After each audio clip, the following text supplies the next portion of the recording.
there comes a certain point in a lot of things where you have to just take a step back from a lot of the craziness of social media, just the craziness of like just personal opinion and stuff like that, and you just have to just ask questions.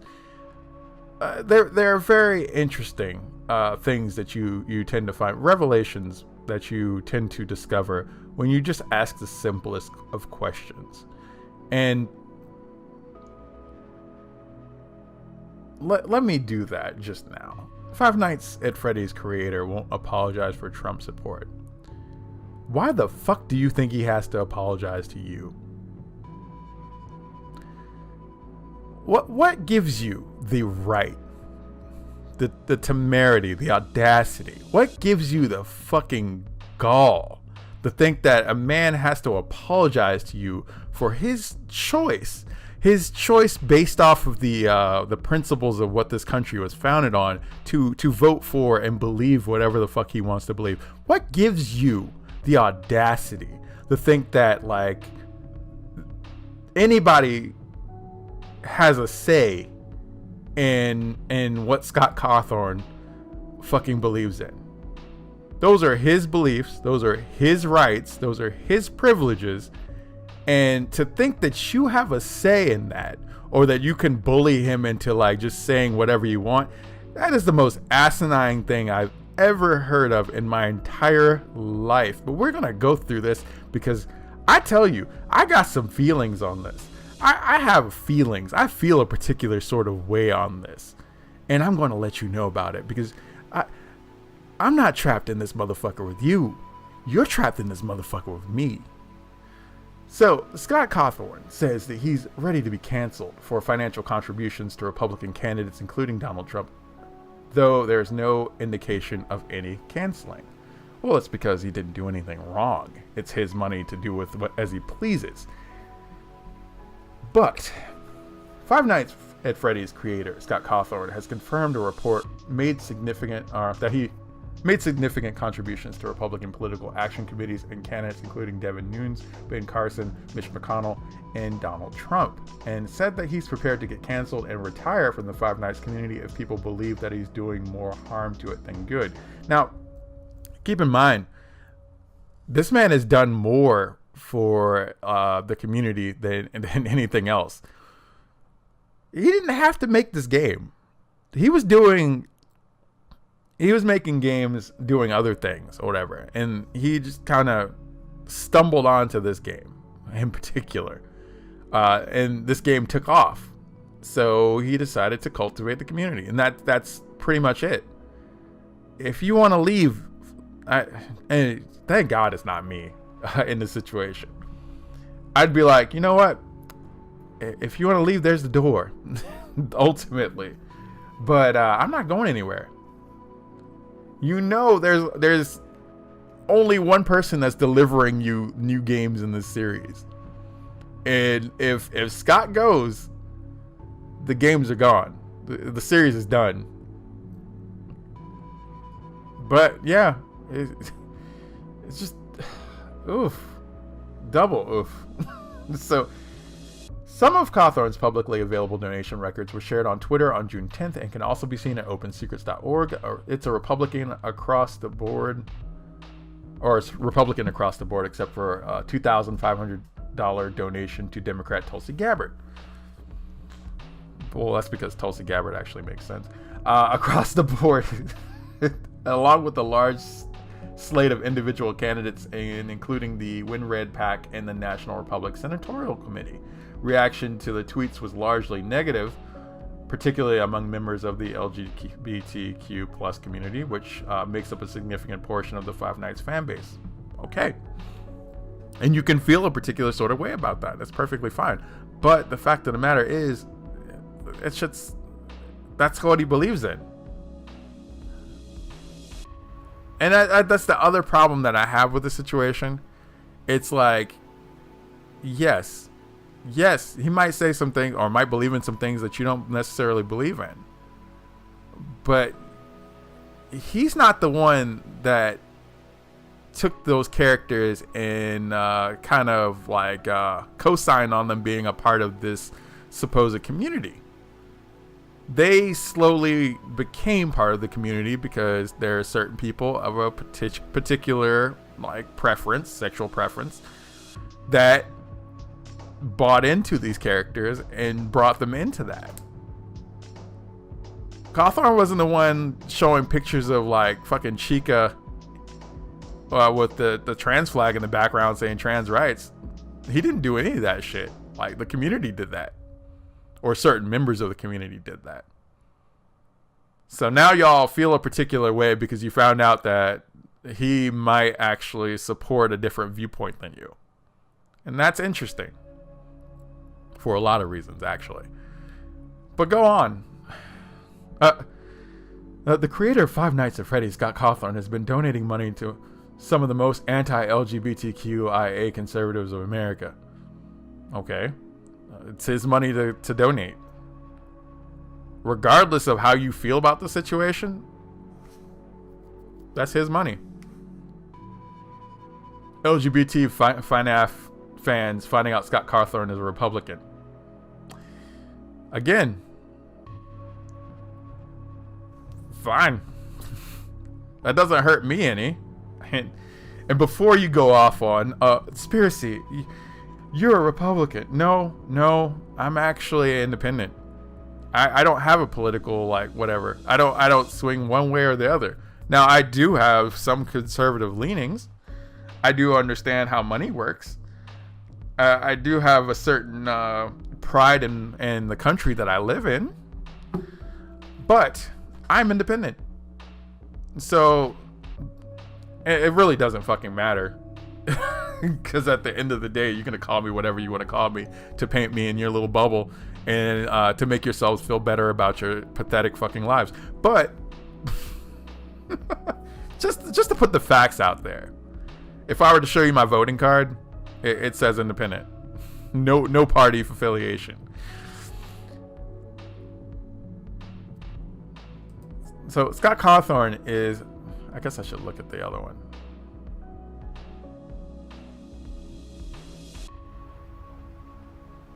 Are you sure that you want to move this folder to recycle bin? Gay FNAF porn. Now, again, that has nothing to do with Cawthon. The community did that. Y'all did that. Y'all did that to yourselves.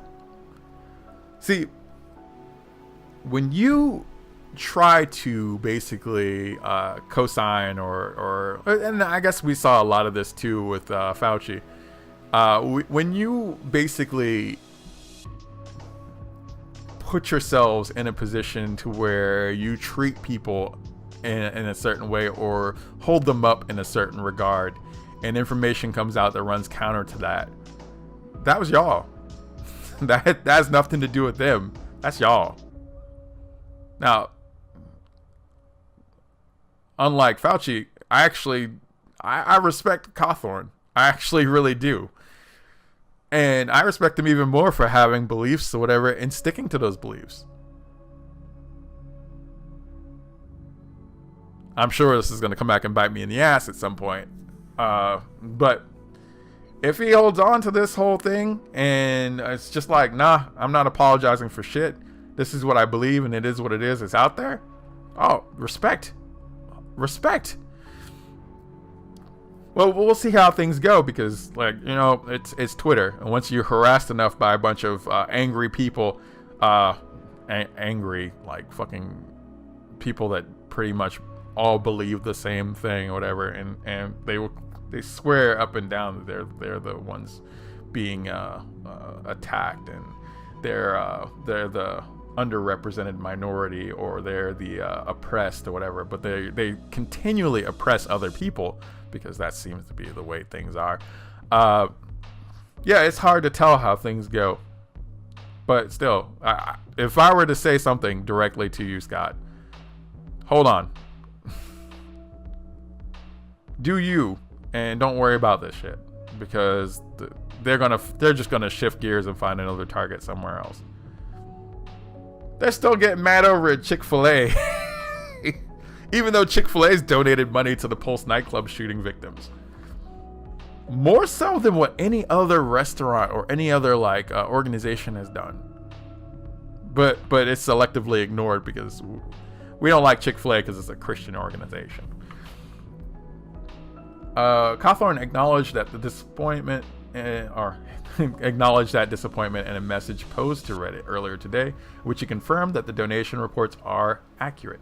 To say that the last few days have been surreal would be an understatement, he wrote. I've debated greatly how to best address this, including not addressing it, if at all. But with so many people from the LGBT community and in the fan base that I love, that's not an option. I would like to think that the last 7 years would have given me the benefit of the doubt in regards of how I try to treat people. But there I was, trending on Twitter for being a homophobe, getting doxxed with people threatening to come to my house. My wife is 6 weeks pregnant and she spent her last night in fear because of what was being said online. She has already been struggling with her pregnancy, so seeing her so afraid is really scaring me. All because I exercised my right and duty as an American citizen to vote for and support the candidates who I felt could best run the country for everyone. And that's something I won't apologize for. Go you. Go you. Cawthon said that the candidates he supported included men, women, white people, black people, Republicans, and Democrats, and he specifically defended his backing of Kimberly Klacik. Oh, you voted for... Oh, baby. Oh, good. Kimberly Klacik, I believe that she really cared for the African American community and wanted to pull them out of poverty. Yes, yeah, I feel the same way. And Tulsi Gabbard, who he says he felt would have been a good and fair president, even though he disagreed with her on specific policies. But the fact of the matter is, Tulsi actually took the current vice president to task on a lot of things. In fact, a lot of people respected Tulsi more after that debate, even though a lot of people also feel like she was robbed. But yeah. He also commented on what is no doubt the most controversial part of the report, his support of then President Donald Trump. I felt that he was the best man to fuel a strong economy and stand up to America's enemies abroad, of which there are many, he wrote. Even if there were candidates that had better things to say about the LGBT community directly and bigger promises to make, I believe that their stances on other issues would have ended up doing much greater harm to those communities than good. You might not agree with them on that. You might disagree with them on that, and you may not like the person that he voted for, but that's why we have a voting system in place. Ideally, we're supposed to voice our opinions on things that we want. Normally, in better times, we would have just kind of closed the voting booth, pulled the tab for who we wanted, and then went on with our lives. Now, because of the nature of social media and the nature of, and which is by design, mind you, the nature of things, you're now getting pulled into a situation where you are verbally lambasted for your choices by people who probably didn't even vote in the first fucking place. Or people that seem to have a lot of shit to say, but when it comes down to it, will absolutely do nothing to help their communities or fix the problems that they have or whatever. Because congratulations, this is the age we live in.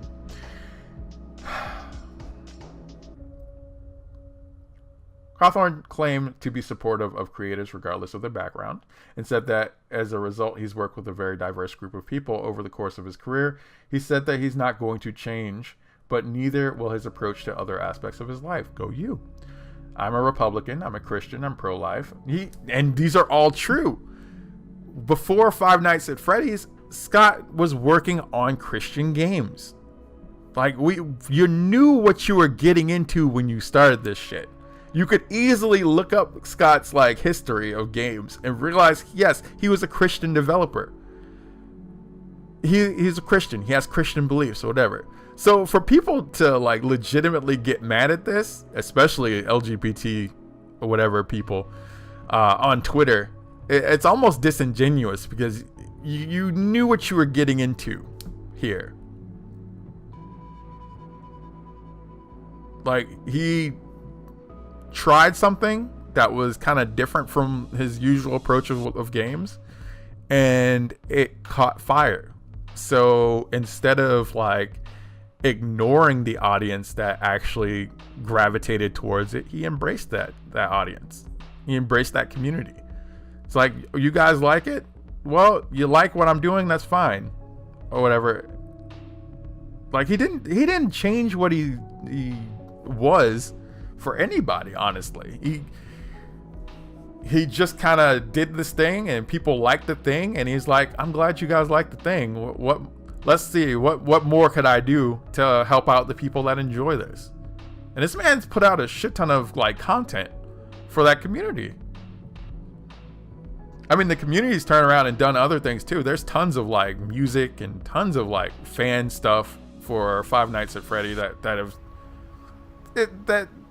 basically it would have never got as big as it was if it weren't for that mutual respect that they both had for each other. So don't sit here and try to pull the shit that, oh, he's homophobe or whatever, because you clearly didn't give a fuck when you were actually like making songs about the characters or the animatronic characters, or like the deep lore of the series, or like all this other shit. Nobody fucking gave a shit until this information came out, and then they cared. And if those are the people, I think it's really just a tale of the most vocal people getting mad at this are the people that really were just there because it was a status symbol, more so that they cared about like the actual community aspect of it, or the actual like wanting to celebrate something that they enjoyed. Like, it's always the hanger-ons. I've noticed how I'm often referred to as a grifter, but you got these grifting ass motherfuckers, especially this motherfucker up here. This particular motherfucker, grifting ass motherfucker over here, saying the type of shit that he was saying. So anyways, yeah, I'm a Republican, I'm a Christian, I'm pro-life, I believe in God, he wrote. I also believe in equality in science and common sense. Despite what some of you may say, all of those things can go together. That's not an apology or a promise to change. That's the way it's always been. And that's probably the best way to handle the situation. Everything that you see, if you really knew the man, you already knew what the man was about from the get-go. And you still rock with him. So don't get fucking mad at something that you already should have known from the get-go. I mean, all this shit was like public knowledge. Like the whole Christian games background or Christian developer background and all his political things kind of comes with the territory. It's perfectly fine. And I love that honesty. I love that honesty. It's really good. If I get canceled, then I get canceled. I don't do this for the money anymore. Whew. Whew. Whew. Oh, baby. I do it because I enjoy it. If people think I'm doing more harm than good now, then maybe it's better that I get canceled and retire. I would accept that. I've had a fulfilling career. Besides, most things that people can take away from you are things that that never had much value to begin with. Damn. Beautiful. Ooh. Beautiful. And that's honestly true. It really is. It's like, you can take away the money, you can take away all this other shit, but at the end of the day, the man still has his principles. And that's stronger than anything. And that's kind of a thing that a lot of people need to take from that. Like, you can still, like, no matter how much, like, and that's kind of the type of shit that I would say this channel, whatever. I don't care if I have a low view count. I don't care if I have like I'm still sitting at like 700 like subscribers, whatever. I could give a good goddamn about that. The thing is, when I'm gone and like the videos are still here, or if you're looking at this on YouTube, whatever is left of YouTube in the far, far future, Or if you're looking at this on, say, Odyssey, because I do have an Odyssey channel, I have a BitChute channel as well. Did you take something away from the message? Did you feel a particular way, and will you take that information and that energy and put it towards your daily life or whatever? Will you think for yourself? Will you stand up for yourself? Will you actually stop letting a bunch of people that are basically like giant droves of lemmings dictate your daily life on a fucking platform that is designed to just not work out in any capacity? Because Twitter is doomed. It's doomed for failure. It's only a matter of time, but it is doomed for failure. That's the things you need to take away from the whole situation or whatever. At the end of the day, as long as you have your integrity and your principles, that's all that really fucking matters. Money is nice. It is nice to have money. But at the end of the day, that's all they can take from you is your money. And now, a lot of the people that are bitching about this aren't even really representative of the entirety of the community that you rock with, or that's rocking with you. They want to make themselves look like they're part of, like they're the entire community, but people ultimately, nah. They ultimately they enjoy what you're doing. And if they were real fans, they would have known what you were about from the get-go. This is just people trying to stir up shit. Ultimately, that's really what it comes down to. Don't let them win. While the immediate reaction on Twitter was largely negative, the response to Cawthon's post on Reddit has been very different. Many posters expressed gratitude for Five Nights games and Cawthon's responsiveness to fans. And while there are some indications of disappointment, there seems to be virtually no interest in canceling him. There are also a few comparisons to Minecraft creator Marcus Notch Pearson, who was excised from his creation after selling it to Microsoft. It wasn't really being excised. The man got massive amounts of fuck you money, $2.5 billion. That's not being excised from your creation. You made something that was amazing and you profited off of it, and now you don't have to be attached to that. If I made something and somebody wanted to buy it from me for $2.5 billion, thanks. Now I can live comfortably for the rest of my life. I don't have to deal with this shit. I can say whatever the fuck I want. I'm $2.5 billion richer.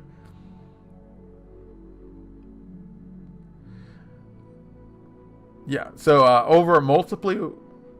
who was excised from his creation over multiply widely criticized posts on social media. Really? I mean, the worst that Notch did is he dipped for a little while and then came back and then realized, wait a minute, I have fuck you money. Yeah,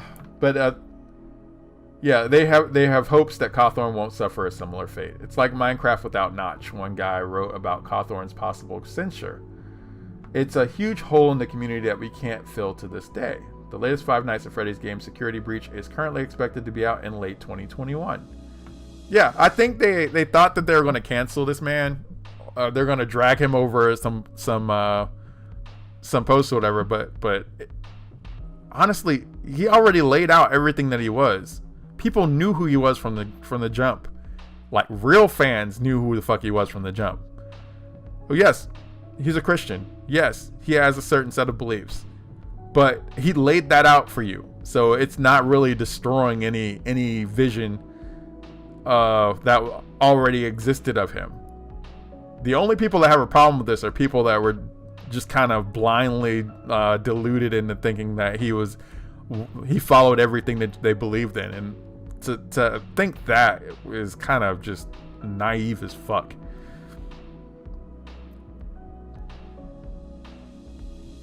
It's just it's weird. Why would you think? Oh my God! That thing that I liked, the person who created it actually it is who he said he was. Fancy that. It's not like you're watching creators that have for a long time, decades and decades, have been who they said they were and have changed in order to appeal to a bunch of stinky people on Twitter. It's not like that. That's disheartening. That's disappointing. But when you see people that actually state, yeah, this is everything about me that you've known. None of this is different from what I actually told you from the get-go. Oh yeah, we found these statements that said you donated money to such and such, whatever. Yeah, that falls in line with what I did. Yeah, I did that. I'm not going to apologize. It's what I believe in. Okay, that's really what it comes down to. And these fucking Twitter assholes, they lose power in a spectacular way when stuff like this happens, because yeah, certain people, they don't bend to your will. And hopefully we see more of this in the future, but I'm not too hopeful on that one. But we'll see. Because honestly, anytime I get to watch Twitter assholes get taken down a peg or two, I smile a little bit more. The sun shines a little bit brighter. The air smells a little bit sweeter. The food you eat tastes much more succulent and sumptuous. It's one of those things where it's like, yeah, I love seeing Twitter take L's. It's like Apone's speech in Aliens. Every meal or banquet, every march or parade, I love seeing Twitter take L's. Anyways, I'm going to get out of here. Thank you for joining me for this. And I'll see you next boss fight. Take care. Good night, sweethearts. Assholes and elbows. Let's go.